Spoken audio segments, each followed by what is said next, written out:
Important in our life అనేది మనం గమనించాలి. కాబట్టి ఈరోజు మట్టల ఆదివారం. ఈ మట్టల ఆదివారంలో యేసు ప్రభువారు యెరూషలేము పట్టణాన్ని ప్రవేశించేటప్పుడు కన్నీరు గార్చారు, ప్రవేశించారు. హోసన్నా హోసన్నా అని అన్నారు.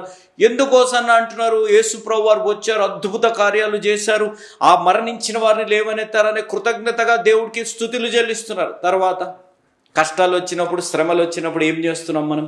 మన జీవితాల్లో ఏం చేస్తున్నాం మనం? ఒక్కసారి ఆలోచించండి.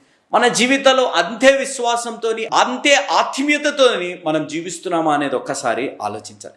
ఈరోజు ఈ వాక్యాన్ని వింటున్న వారు మీరు ఈ వీడియోని చూడండి ఒక్కసారి. జింక పిల్ల ఒక గుంతలో పడిపోయింది. అది ఎలా? గుంతలోంచి బయటకు ఎలా తీయాలి ఆ జింకని? ఆ జింక పిల్లని ఎలా తీయాలి?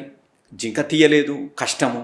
సో దీనికి ఎవరొకరు సహాయం చేయాలి. ఆ సహాయం చేసినప్పుడు ఇక్కడున్న వ్యక్తి ఆ గుంతలో పడ్డ జింక పిల్లని తీసి బయటకు తీసి తన తల్లితో కలిపాడు. అయిపోయింది. జంతువులు కదా, కలిపాడు, అయిపోయింది, అంతా బాగానే ఉంది.